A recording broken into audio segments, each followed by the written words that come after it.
iPhone and Android users, we have a free app. Download it today. AndrewHogue.com.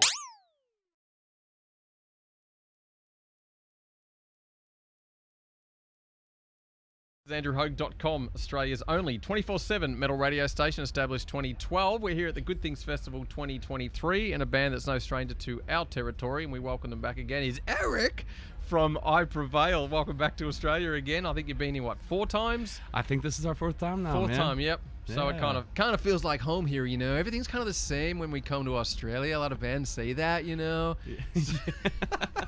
I love it, man. We don't come here enough. Yeah. I love it. But it's always welcome return, though. Absolutely, man. It just feels like second home. Yeah. So let's talk a bit about, you know, the history of the group, because, of course, 2013, it's been a really decent ride, like a fast rise without being an overnight sort of thing, you know. Yes. Some people tend to say when a band starts to blow up big, it's like, oh, you guys are overnight. It's like, no, it's been a steady, but it has been a steady, really good, positive one at the same time. It hasn't sort of hit walls and whatever, and it's been quite quick in my respect. But how do you feel about the whole last 10 years of the group now? Man, 10 years. It's crazy, isn't it? Oh, it's crazy. Every time I say that or think that, my back goes out. But it's been a wild ride. The last 10 years has been insane. You know, going from putting out an EP and our first full-length record, to touring the U.S. multiple times, to finally getting overseas, to coming and finally went to Japan just a month ago, and it's like non-stop. There's always the next level, and whenever that's an opportunity is presented, we run with it and take it. And I think we've just been rewarded for just the constant grind over the last 10 years, and taking out that little chunk of time that everyone kind of had to pause on. The world shut down, but we're aware of that one. Yeah, but it's been awesome to have listeners and fans all around just supporting us for the last decade. It's I don't know, man. I have no words for it. It's awesome. And I said this to a couple of other guys before in bands that, there's other bands on the bill here that have got 35, 40-year careers, and you just think, wow. So you're 10 years in. I mean, do you see this in another 20 years? Like, if you would have asked me, 5 years ago. Yeah, 5 years ago, if we saw this, it would have been hard to say, oh yeah. But now looking back and seeing, 10 years went by in almost an instant. Like, yep. it's so cliche, but it's like it felt like forever, but it also felt so quick. And I'm sure we're gonna get to 15 and 20 years and feel the same way. But just gonna keep grinding, keep pushing, and as long as we still got friends and family out there and fans out there listening, we're gonna keep doing it. And again, the landscape just keeps changing. The industry changes. 1 minute it's albums, and then it's online, and it's just playlists, and it's like, it's weird because it's almost like artists just don't know what's next, but they'll still find a way to survive. Yeah. Like, the industry's just in complete freefall most of the time and just grabbing whatever rung they can as it's falling. But artists are like, fuck it, we're going to keep writing music, and fans are like, we're going to keep listening. So it's almost like the fans of the band still win, even though, I guess, on the financial side, still get screwed.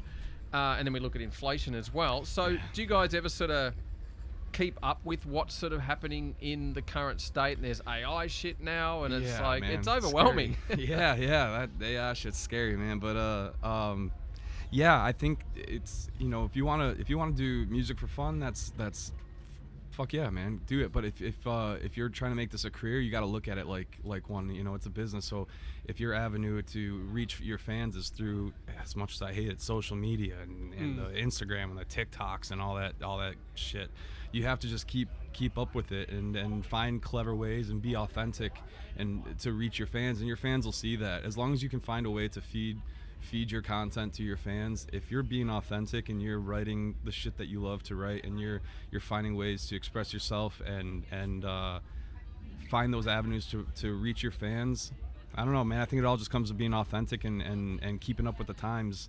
And man, I don't know, I just feel super I think this is going to be the mantra of this, is just I'm so fucking lucky to have what we have and the fans we have, man. Just ravenous, keeping an eye out for what we're doing and what we're putting out. Yep. Makes it a little easier. But yeah, it's you got to keep your ear to the ground and see what's next and see what new trends or new ways to reach people is, and you gotta go for it. You gotta try it. Yeah, it's crazy because it's almost like it's a necessary evil. I know a lot of bands hate social media, but they know if I don't do it, people just forget because something else is going to bombard their attention, because it really is the attention business. But we're all in to try and get, people listen to the station, people listen to your music, people following someone else. Like, it really is just an attention competition. And as you said about being authentic is far more beneficial, I think, for a lot of artists than just doing some jackass stunt to get hits. Yes, but let's talk about the True Power record, of course, the band's third studio record. It came out in 2022. What's your thoughts on it now? We're a year into it being out, and are you like, I'm so sick of playing that song, dude? No, man, no. I love it. It's it's crazy to think that it's been a year. I mean, we came over here for a string of shows and debuted we played 2 of our new singles, and that was the first time we played them was really over here, and the reaction we had was incredible. And then we come back and we just played a show at Eaton's Hill and in Brisbane, and the reception, man, after a year, hearing how loud some of these songs are being sung compared to the ones that have been out for 7 years, it's almost equal. It's crazy. And no, haven't really gotten sick of playing these songs just yet, because during COVID we spent the whole time working on this new record and just making it the best we could. So living with these songs, usually it's like, when a band writes a record, they've had that record done and listened to for a year or so. So when they start playing, it's like they've known these songs for 2 years. So yeah, I can see like some of our older stuff, there's sometimes where I'm like, okay, I'm ready to write some new stuff. But I don't know, we've been really proud and excited about the stuff that we wrote on this last record. I haven't felt that any level of exhaustion yet. It's just been fun, man. Love it. I mean, the pandemic screwed some bands who put out a record literally a few weeks before that hit, then we can't tour for the next 2 and a bit years. Mm-hmm. And then unfortunately, how things move so quick, people just think, that's an old album. But some albums do have legs, like Sepultura's latest record, Quadra, came out in 2020. Mm-hmm. I see it as the latest album because now they're out there touring at it, and you finally get to experience it live, and you're like, this sounds awesome because it's new. But unfortunately, you're like, well, it's 3 years. It's crazy how that's kind of worked out for certain bands. But again, end of the day, if the music still has legs, people will still just go, it's awesome. But absolutely. I also think too, with technology today and fans wanting things quicker, like there's that demand of, all right, you gave us an album, we want more stuff. Like, I'm seeing artists now releasing EPs, standalone singles, just because of home studios and stuff like that. So, some even say, the full album's now redundant and whatever. Like, no one wants to listen to a full record. So, it's just different. Do you guys explore different avenues for things like that, or you still stick with the same, approach to, right, these are our best 10 songs, fucking stick it? I think it's something that it's constantly fluid, and something that we talk about when we start getting into the creative process. The last record, like I said, it was written over 2 years of downtime. So we put out, I think it was 15 songs on that record, and it just, now going back, it's like, maybe we could have trimmed 2 or 3 and kept it a little more concise. But it's hard to look back and go, well, which ones? But so moving forward, I don't know. I think a lot of bands are doing what other genres have been doing for a few years now, is the singles game, where you put out singles and then at the end of a year or so, a few months in, you kind of get a collective of maybe an EP or a small record. And hip hop and R&B and other country now they've been doing that, where it's like singles and then you go tour on a couple singles. And I think as an elitist like myself, having a huge vinyl collection and loving physicals and loving full lengths and everything, I do have to admit, I think that's a trend that's going to be far and few in between. Maybe it'll be revisited in the future, but I think right now it's like bands need to be looking at putting out content quicker, and if that's putting a single or 2 out and then touring a little bit on it, and then coming back and then putting another single or 2 out and then touring on that a little bit, and then putting out a short EP or a short 9-10 song record, I think that's the more concise, easy to digest, and it has enough space for an artist to feel like they got all their creativity out on a full, complete idea and project, Yeah. And do you keep up with the scene? Because there are so many fucking bands. It's just, again, with the station, we just pick the quality over the quantity because we're bombarded as well. And it's like, oh, that band sort of sounds like 3 or 4 bigger bands. Do we really want to B version of that. Like, I'm noticing a lot of hybrid shit that it's just, you know exactly what it is. And you just think, man, these bands have got talent. They can play. They got good productions, home studios, but why are they sounding exactly like somebody else? So I'm finding that's also a bit of a struggle with identity. Absolutely. And, you know, so when someone comes up to you and either gives you a CD or a USB stick and says, check out my band, dude.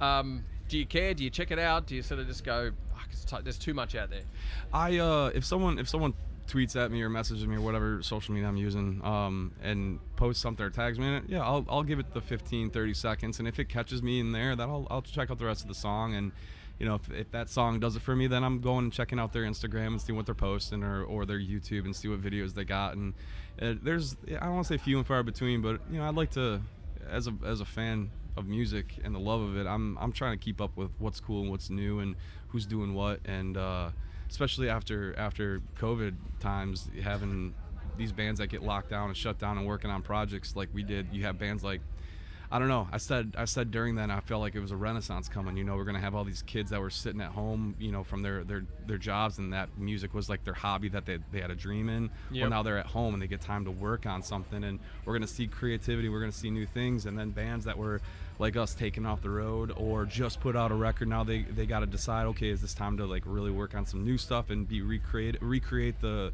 game. And there's bands like Sleep Token and Bad Omens that put out game-changing records, and bands like Bring Me the Horizon that started really experimenting, and now they're the in my opinion, the kings of this like modern metal. And it's tough to keep up with it, but the ones that stand out and shine through, get my attention, I think that's like going back, it's tough. It's tough to be in a band and try and find that avenue and find that thing to pry open the door to your fans and be like, oh, hey, don't forget about us, or hey, look at this. But yeah, it's luck, talent, and timing and skill all formed into one. You got to have all of those things, and a lot of time. A lot of time. Yeah, 100%. Well, speaking of timing, you got to go to the dressing room and warm up. I guess I do. It's been a pleasure, Eric. We can get you to choose your favorite song from True Power, and also just something for the back catalogue that you still like to throw down with. Okay, let's do Self-Destruction off True Power, and then something off of the back catalog. Man, let's do Bow Down. Bow Down, love playing that one. And any highlight bands you're going to see today? Name 2 bands you want to check out. Oh man, Limp Bizkit is always a good time. But Fall Out Boy was actually one of my first shows as a kid, so it's been about, I don't know, I'm not dating myself here. It's been a long time since I've seen that band, so I'm really excited to go back and watch them and relive that youthfulness that I had back in the day. This is so terrible. How did I even listen to this? Yeah. Oh, this is amazing. I got to get back to it. You know, Slaughter to Prevail. I forgot about them. I love those dudes. I'm stoked to see them this weekend. So what's going to happen if it's Slaughter to Prevail and I prevail too? Everything's just going to prevail. Yeah. Dude, that'd be fun. I'm wishing that. I'm throwing that into existence right now. Let's get that happening. Yeah, we got it happening now. All right, let's hear some I Prevail now. Thanks for your time, Eric, on andrewhogue.com at Good Things Festival 2023. Awesome.